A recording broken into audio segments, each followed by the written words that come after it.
In this video, we are talking about the 3 steps to light a bar scene like this.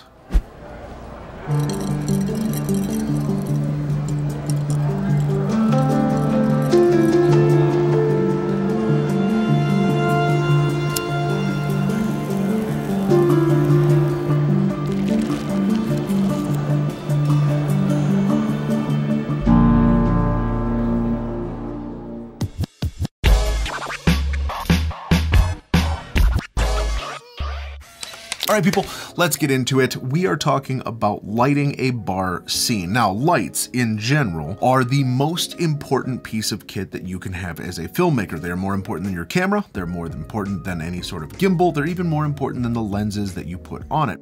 This video is going to be the first in a series of videos that we do on how to light various scenes. If you want to see some of the stuff that we're going to be diving into, make sure that you both subscribe and then click that bell icon so you know when these videos come out. Step number 1, when you're coming up with any sort of lighting scheme for any particular scene that you're in, is the planning. And this comes down to 2 parts. The first is the location scout. Now, we could do an entire video on location scouting. If that's something that you want to see, comment down below. We can really do a deep dive. But for the purpose of this lighting setup, there's 2 things that we really need to consider. The first is, what power control do we have of the lights in this space? This is an operational, fully functioning bar, and as such, it has all of the inside normal house lighting that it would use when it's operating as a bar. In a location scout, where we would go to the location before shooting to kind of see what the limitations are, I wanted to know what kind of power control I had. For our purposes, this bar had kind of this strip LED lighting through all of it, which kind of matched the general look of the neon light. But because they're LED lights and they're not film LED lights, I knew that I needed to turn those off. The other important thing with a location scout is to know where you can plug things in at, where room is for other stuff. So for instance, hair and makeup needed a place to be. We had to put Video Village somewhere. All of the gear that we had needed to be out of the way of the shots. So a location scout is a great way to know where stuff is, like bathrooms, prep area, Video Village, that kind of stuff. And also the actual power that we have. Where are we running power from? In this case, we had pretty limited power because bars don't necessarily just have outlets all over the walls. So we needed to know where that was and where we could run it from. The second thing about your planning is lighting plots. Now, this is a thing that takes a little bit of practice, and we're going to dive into those in this and in the rest of this series. As you get better as a filmmaker, you're going to have a better idea of general setups before you get to sets. When you're starting out, it's really hard to know where you set up lights to get the particular kinds of looks that you want, which is why this video exists. But the more practice you have with it, the better you'll get at it. And the purpose of a lighting plot is to get a general sense for where your camera is, where your actors are going to be, where your lights, grip, rigging, all of that stuff, how the general set is going to be set up. As we're going to go through this, I will show you the lighting plot that we used for this. That will give you an indication of kind of where everything existed in the space, so that way you could kind of understand how this would work for your own productions. Technically, this is called contrasting color light, right? Where we are taking 2 colors that are on the opposite sides of the color wheel, and we are using those to light our scene. This highly stylized, highly saturated look you can find in movies like Blade Runner 2049, Neon Demon, shows like Euphoria. It's a very common look when you want that ultra stylized, high saturation look. We're using pink and blue because, of course, this bar that we were shooting in had this sweet neon dragon that I knew I wanted to use as kind of the focal point for this shoot. So that dictated the colors that we used. However, you can use any color combination that you want, like green and orange, or that, teal color. It doesn't matter what you choose. Any of those will work. And again, it depends on the scene that you're shooting. The first light that is in this space is the light that was there, right? Which is that incredible neon dragon across the back. That brings so much character and personality to the location. It's also the light that we have the least amount of control over. So I needed to make sure that I set my camera's exposure levels to that light, because the rest of the lights I could match to it, right? Whether you're on a light that has a dimmer on it or you bring dimmers in to bring those lights down, I could match the rest of the lights to that exposure. But if I didn't set set the camera to that exposure, that neon sign would either be way too bright for my environment or way too dim for the amount of light that we're pushing. So that's light number 1. Light number 2 is what we would call a context light or a background light. We put a light behind the bar because even though that neon dragon looks really cool, it emits light forward, and we were losing a lot of the information on the bar itself. Underneath, behind the bar, is where we have that 2x1 setup shining back up onto it, which is what is giving us all of this color here in the bricks, in the fronts of these bottles, and kind of in the fronts of these glasses, and kind of back in here. This light that we used was a 2x1 Gemini from Light Panels. Big, beautiful LED source light. Because it's an RGBWW light, we were able to then color match the pink that was coming off of that neon dragon and illuminate that back up onto the bar. Because that is a giant light, a 2x1 LED light, it was shining a lot of light in a lot of places. So the next thing that we needed to do was to make sure that we flagged off some of that light so it wasn't spilling light in areas that we didn't want. So we took a 2x3 solid, which is just a black flag, and we flagged off the areas coming off of that light that we didn't need that spill. If you're using a light that has barn doors work the exact same way. It's a way to shape light. So we just shaped it away from where we didn't want the light to focus on the areas that we wanted the light, and then we moved on. When setting up background lights or context lights, right, we want to make sure that these lights would be considered motivated lights, or lights that have a reason to be there. So even though the light is shining back onto the bar, because it's the same color and in the same general space, people who are looking at the bar behind our subject are never going to question that light source. We have used an existing light and motivated that light to give us more of the look that we want.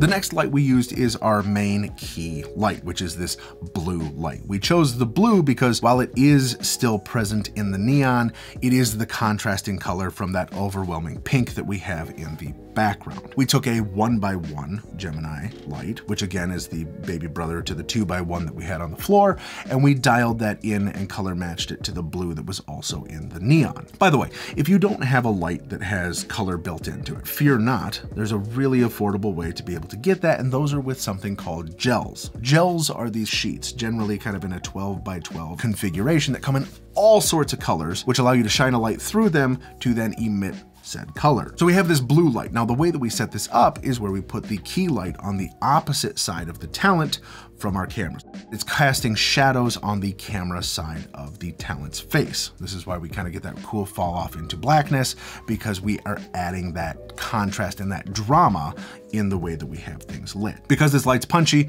I didn't want to put a softbox or any sort of diffusion on it, but I did need to shape the light. I took a snap bag, which is basically a soft box, but I didn't put the diffusion on the front. I just used the foil on the inside and then the cone to shoot my light in a specific direction. And then on front of that, I put what is called an egg crate or a grid. And this is just a fabric grid. Generally, it'll be in a square or octagon pattern, and it shines light into a specific angle or degree, again, eliminating unwanted spill. So I didn't soften the light, I just directed it so that way it would shine onto my subject and the front bar without having spill light everywhere else. One issue that we did run into with that, of course, is now that we have shown all of this directional blue light onto our subject and the bar top itself got a little hot. In front of that, we put a small gobo, also known as a cookie. Gobo stands for go-between, between the light and whatever is being lit. And the purpose of a cookie or a gobo is to break up that light, to add shadow and dimension to that light so it's not just one solid light. So we added a small, I think it was like an 8 or 10 inch gobo to the lower half of that light, which just broke up the blue against the bar top itself without affecting how it's lighting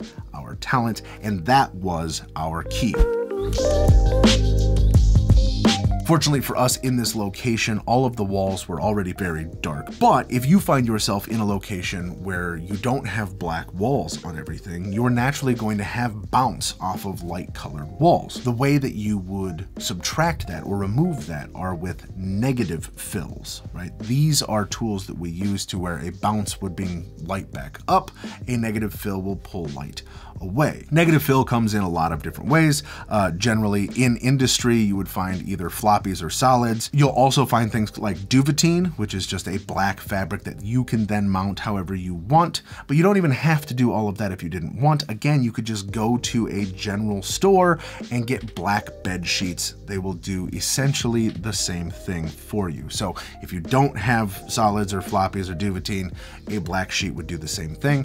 You would bring that close enough to your talent that obviously it stays off camera, but instead of bouncing light onto it, the black is actually going to pull light away from it and add to that drama or that shadow on your subject's face. Again, all the walls in this joint were black, so it was kind of built into our environment, but if you didn't have that, that would be something that you could use. This has a lot of names: cut light, hair light, backlight, edge light. They all serve crown light. There's a lot of names for it. They all serve a slightly different purpose. But generally speaking, a cut light is a light that goes from behind your talent, shining onto your talent to separate them from your background. Again, keeping a dark bar, but keeping that light separated. To achieve this, I, on the other side of the bar, set up a large light. These were two 1x1 Gemini lights set in a dual array. Again, both tuned to that same pink from the bar. I set it up really far away and made them very bright, which is what's actually giving us this shoulder definition here. And then of course the definition along the back, the jawline, and then this hair along that.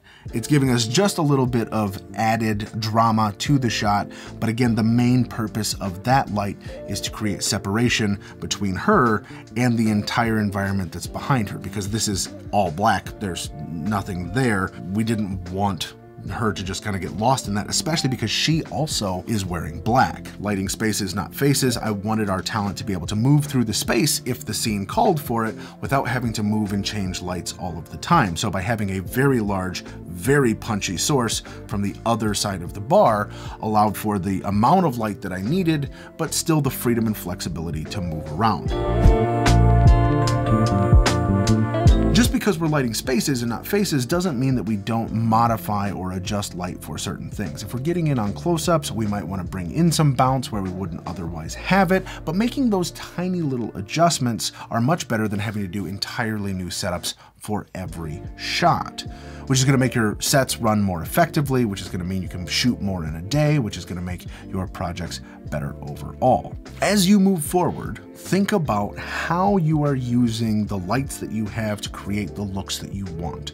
Look at productions, find screen grabs of things that you want to emulate. Look at the shadows, see how they're lit. What is the type of light that they're using? I've got about 6 of these already lined up, different scenes, how we shot them, how we filmed them, how we lit them. But if there is stuff that you want to know how to light, right? Whether they're scenes from different movies or different shows or different styles of things, comment them down below. Let me know what you guys want to learn how to light or shoot, and we can really dig into it. I want to make sure that I'm producing stuff that you like. And speaking of liking, make sure that you like this video, subscribe if you haven't already, and make sure that you punch that little bell icon so you know when more of these go live.